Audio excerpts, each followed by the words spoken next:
AP Congress అధ్యక్షురాలుగా YS Sharmila గారు త్వరలోనే ఆంధ్రప్రదేశ్ రాజకీయాల్లోకి రాబోతున్నారనేది కొంతవరకు స్పష్టత వచ్చేసిన పరిస్థితి. ఇప్పటికే కేంద్ర నాయకత్వంతో, కేంద్ర పెద్దలతో మాట్లాడుతున్నటువంటి ఆవిడ చర్చల నేపథ్యంలో కూడా త్వరలోనే ఆంధ్రప్రదేశ్ రాజకీయాల్లో కాంగ్రెస్ పార్టీ అధ్యక్షురాలుగా షర్మిల గారు రాబోతున్నారనేది సమాచారం. అయితే గత ఎన్నికలు అంటే తెలంగాణ ఎన్నికల నేపథ్యంలో ఆవిడ పార్టీని విలీనం చేస్తామని చెప్పని గతంలోనే సోనియా గాంధీ, రాహుల్ గాంధీ గారిని కలిసినప్పుడు చర్చలు జరిపినట్టు బయట నడిచినటువంటి చర్చ. ఆ తర్వాత ఆవిడ తెలంగాణ రాష్ట్రంలో ఎన్నికల నేపథ్యంలో పార్టీ నుంచి ఆవిడ పోటీ నుంచి తప్పుకోవడం పూర్తిగా, సరే ఆవిడ పోటీ చేసేటువంటి సీట్ను కూడా త్యాగం చేసి బయటకు రావటం, వైఎస్ఆర్టీపీలో పనిచేసేటువంటి చాలామంది నేతలు ఆవిడని విమర్శించినప్పటికి కూడా భవిష్యత్తు దృష్ట్యా అన్ని రెండు రాష్ట్రాలకి న్యాయం జరగాలనేటువంటి అంశంతో భవిష్యత్తు దృష్ట్యా ఆ నిర్ణయం తీసుకుంటున్నామని అప్పుడు బహిర్గతంగానే ప్రకటన చేయడం. అయితే ఈరోజు రాష్ట్ర రాజకీయాలు కాంగ్రెస్ ఏపీ రాజకీయాల్లోకి ఆవిడ రాబోతాం. ఇప్పటికే మల్లికార్జున ఖార్గేతో కానీ ఇతర నేతలతో కానీ చర్చలు జరిపినట్టు తెలుస్తుంది. అయితే అందరూ కూడా దీనికి గ్రీన్ సిగ్నల్ ఇచ్చినట్టు తెలుస్తూ ఉంది. అయితే ఈ గ్రీన్ సిగ్నల్ ఇవ్వడం ద్వారా రేపు జరగబోయేటువంటి 24 ఎన్నికల్లో జరగబోయేటువంటి ఎన్నికల్లో కీలకంగా కాంగ్రెస్ పార్టీ కూడా కీలక పాత్ర పోషించాలి, అన్ని స్థానాల్లోనూ పోటీ చేయాలి, లేదా పొత్తులతో వెళ్ళేటువంటి పరిస్థితి ఉందా అంటే పొత్తులు అనే అంశాన్ని పక్కన పెడితే కనుక అన్ని పార్టీలతో కలిసి మాత్రం పనిచేయాలి, లేదంటే అన్ని స్థానాల్లో పోటీ చేయాలి, అన్ని పార్టీలతో కలిసి పనిచేయాలా లేదా అనే విషయాన్ని తర్వాత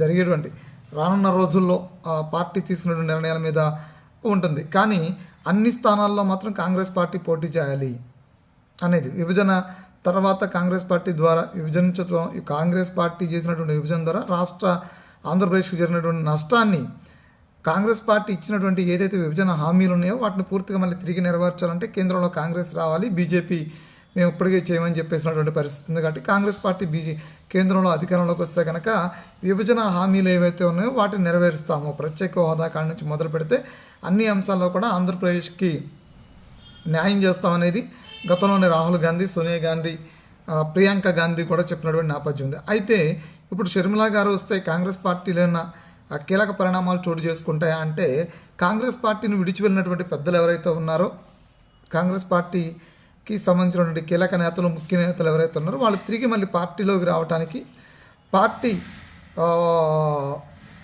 బలపడటానికి, అన్ని స్థానాలని పోటీ చేయడానికి కావాల్సినటువంటి షర్మిల గారు కనుక వస్తే తిరిగి వాళ్ళందరూ వస్తారు. ఎందుకంటే రాష్ట్ర నాయకత్వం బలహీనంగా ఉన్నటువంటి పరిస్థితి. ఇప్పటికే కాంగ్రెస్ పార్టీ రాష్ట్ర నాయకత్వం చాలా బలహీనంగా ఉంది. అంటే బీజేపీకి పురంధరేశ్వరి గారిని తీసుకురావడంతో బీజేపీ ఎలా బలపడుతుందని చెప్పని బీజేపీ ఎలా బలపడుతుంది, నాయకత్వం ఎలా బలపడుతుందని ఆలోచించారో సేమ్ షర్మిల గారిని కూడా తీసుకొస్తే ఒక గ్రాఫ్ ఉన్నటువంటి మహిళ కాబట్టి, అంతేకాకుండా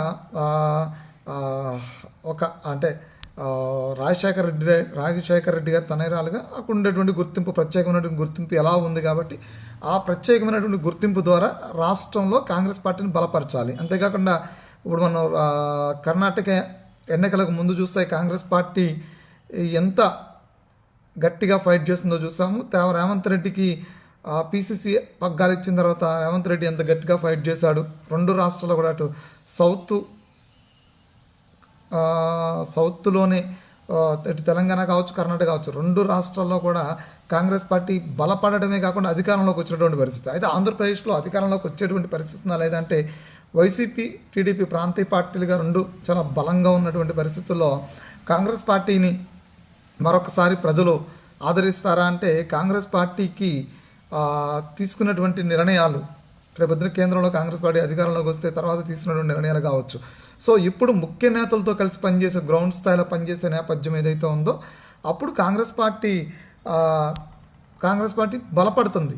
అంటే గతంలో ఉన్నటువంటి కాంగ్రెస్ పార్టీ జాతీయ స్థాయిలో ఎప్పుడూ బలంగానే ఉన్నప్పటికీ కూడా విభజన తర్వాత ఆంధ్రప్రదేశ్లో పూర్తిగా బలహీనపడిపోయినటువంటి పరిస్థితి. మన తెలంగాణ రాష్ట్రంలో కూడా తెలంగాణ రాష్ట్రం ఇచ్చి కూడా వందోలో ఏదో తిరిగినటువంటి పరిస్థితి నుంచి అధికారంలోకి వచ్చినటువంటి పరిస్థితి. సేమ్ రేపొద్దున ఏపీలో కూడా కాంగ్రెస్ పార్టీ కీలక పాత్ర పోషించవచ్చు.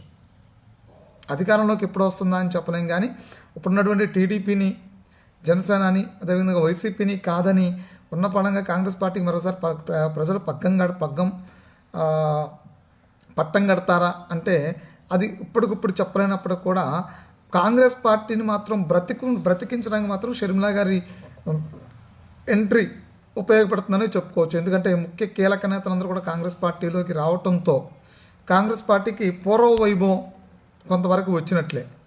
ఎందుకంటే నేతలు విడిచి వెళ్ళటంతోనే విభజన తర్వాత ఏపీ నేతలందరూ కూడా కాంగ్రెస్ పార్టీని విడిచి వెళ్ళటంతోనే ఆ పార్టీ బలహీనపడింది. కాబట్టి విభజన తర్వాత ఇప్పుడు ఆ నేతలందరూ పార్టీలోకి వస్తే కనుక జవజ్జీవాలు వచ్చినట్టే. పోతే కేంద్రంలో కాంగ్రెస్ పార్టీ వస్తే కనుక రాష్ట్రంలో కాంగ్రెస్ పార్టీ ఇంకా బలపడుతుందని చెప్పుకోవచ్చు. ఎందుకంటే విభజన హామీలను నెరవేర్చుకుంటూ వెళ్తూ ఉంటే కనుక పక్క నుంచి టీడీపీ బలమైన పార్టీ ఉన్నప్పటికి కూడా అంటే ఈ ఎఫెక్ట్ అంతా వైఎస్ఆర్సీపీ మీద పడుతుంది అని 100% చెప్పవచ్చు. కాంగ్రెస్ పార్టీ బలపడే కొద్దీ కూడా వైఎస్ఆర్సీపీ పడుతుంది.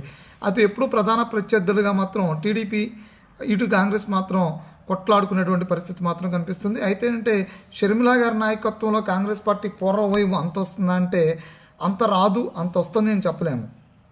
ఎందుకంటే కాంగ్రెస్ ముఖ్య నేతలు మాత్రం కాంగ్రెస్ పార్టీలోకి రావటం ద్వారా కాంగ్రెస్ పార్టీ కొంతవరకు ఊపందుకునేటువంటి పరిస్థితి మాత్రం ఉంటుంది.